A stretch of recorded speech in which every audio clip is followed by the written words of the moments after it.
Hello, remember the Volvo engine from a previous video? Well, it's time to finally assemble it.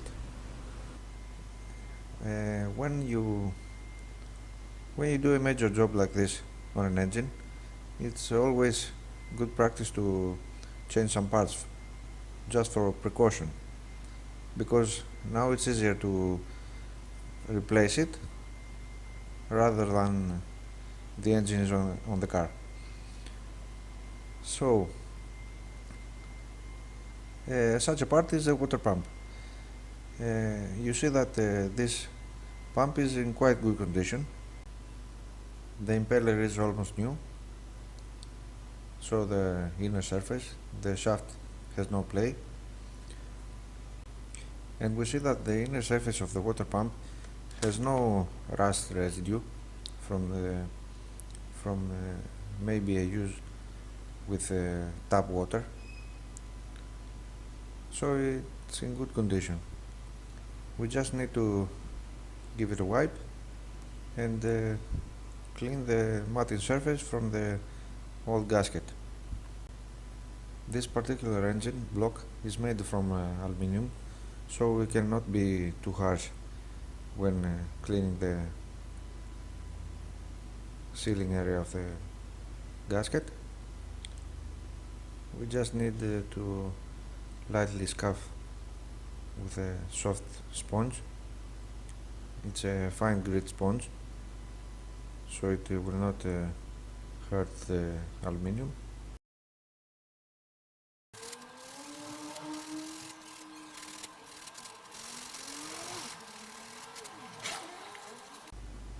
Here I use an even finer sponge to get rid of some stubborn imperfections in the sealing area.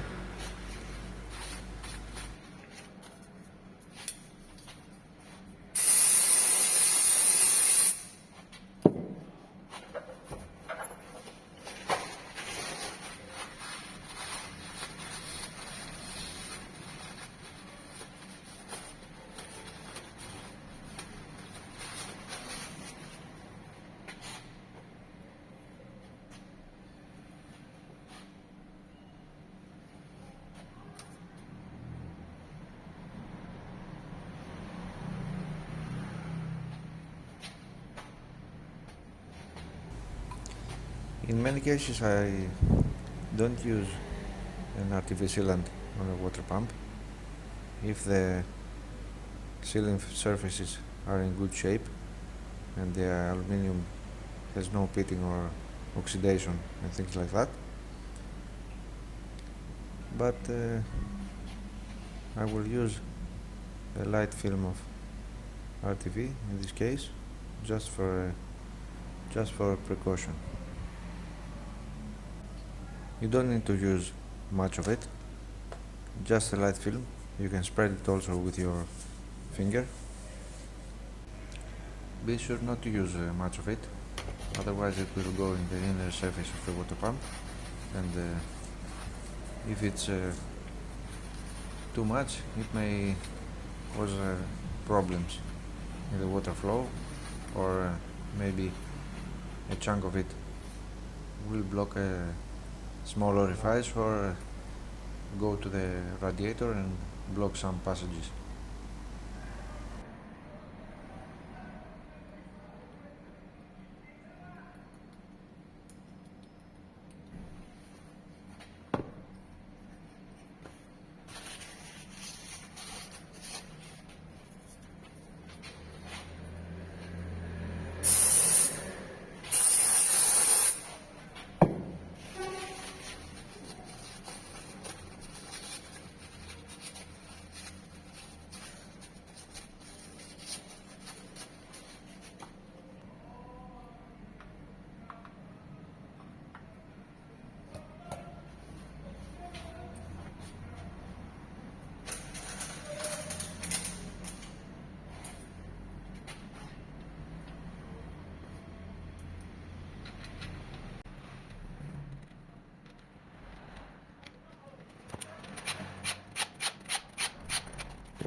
The deck has been resurfaced in the machine shop. The cylinder bores are checked for wear and it's quite good to go. The pistons are cleaned. These marks are made from the contact of the inlet valves with the pistons, but it's not significant. It's not going to affect the engine operation. The water pump is already replaced, and let's move to the next step of the assembly.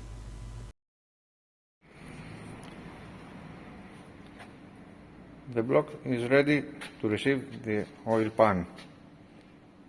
The oil pickup is mounted, new o-ring seals, essential, if we want not to leak oil.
Now for the head gasket.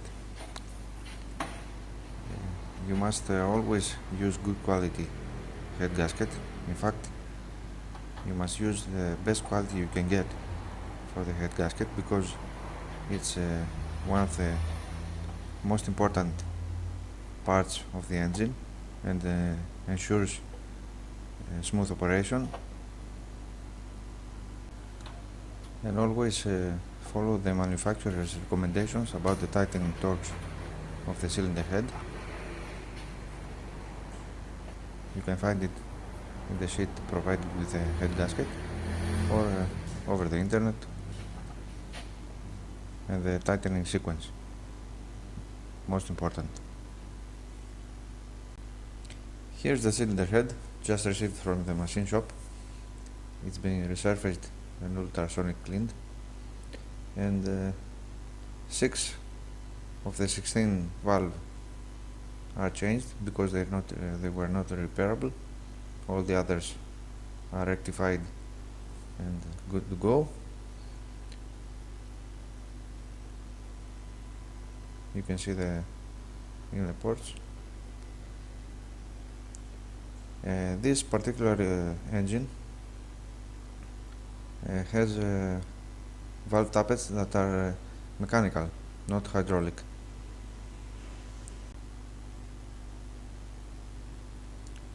You can see underneath there's no oil chamber to adjust the valve flush. It's empty. So this is the purpose that you cannot mix the tappets. You cannot exchange tappets of one valve to another, because then the valve flush will be out of specification. That means that if the valve flush is too tight, or even preventing the valve from closing, means that the particular cylinder will not hold compression, so it will not work. Or if the valve flush is too wide, then this valve will be ticking, will be making noise. Now in this cylinder the two inlet valves are changed because they were not repairable, and in this cylinder, which is the first cylinder, number 1, all valves are changed. It's the cylinder that had the problem in the first place, losing compression. So the next step is the mounting of the cylinder head on the engine block. We'll see it right next.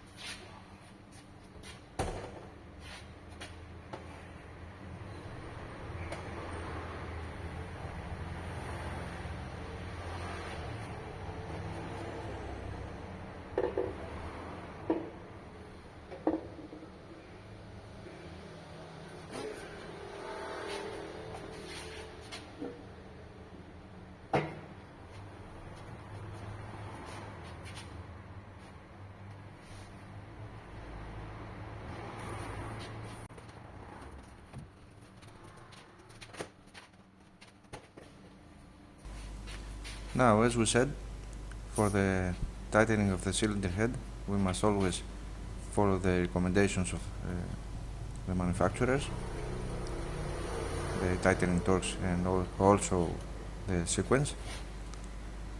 And we should lightly oil the threads of the bolts and underneath the head, so it will not stick to aluminium. Of course, we should clean the threads in the block where the bolt screws in. It's of most importance, because if the threads are not clean or corroded or something, the torque wrench may click in the torque you have set, but the actual bolt will not see this torque, will not see the real torque. Another important thing, as many manufacturers state, is to use new head bolts. In some engines, the manufacturers state that it's not essential to use new bolts, but it's always good practice to use new ones, because you don't know every engine how much mileage it has, or the use it has been under. So it's better to be safe and use new bolts rather than snap one of them as you tighten the cylinder head.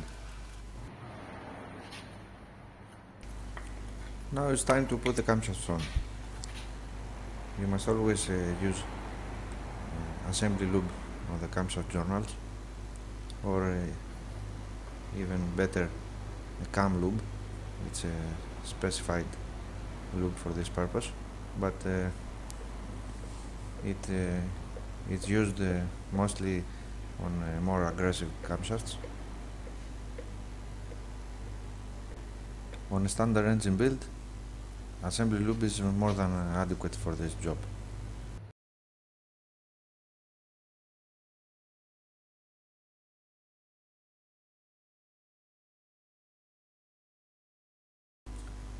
This particular cylinder head cover has the camshaft journals integrated into it.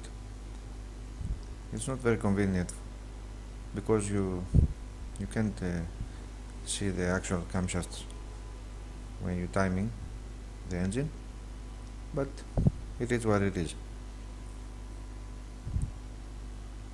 You should use assembly lube here also, and for the sealing this part on the cylinder head, it needs RTV sealant, but you must be extra careful not to block an oil passage, because they are also integrated in the cylinder head cover. You should use a light film of RTV and in the correct places.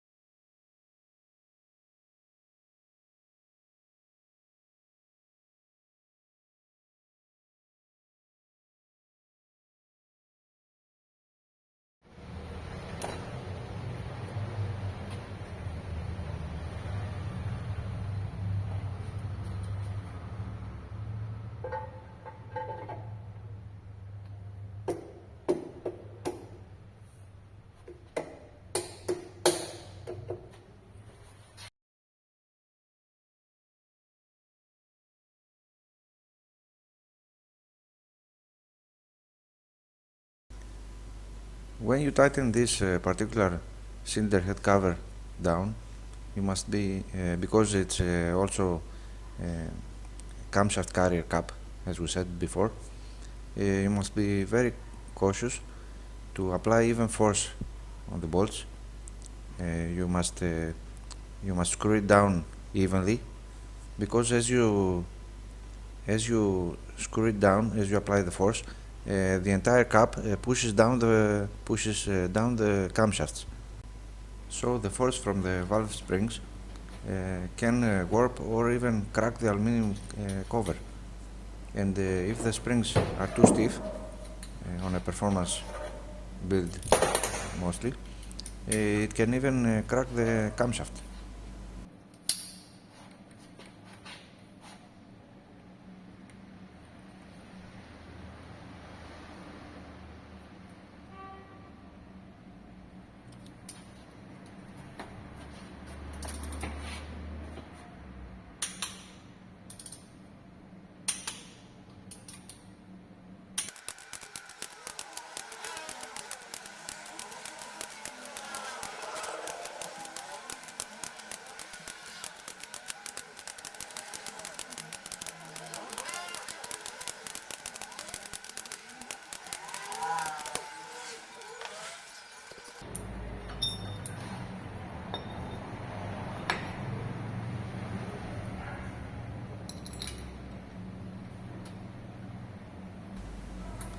After you have tightened all the bolts of the camshaft carrier cap, you must always check for free rotation of the camshafts. In this particular engine, we must put the camshaft pulleys on, because there is no other way to rotate them.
So it's the final step of the engine assembly, the long block assembly.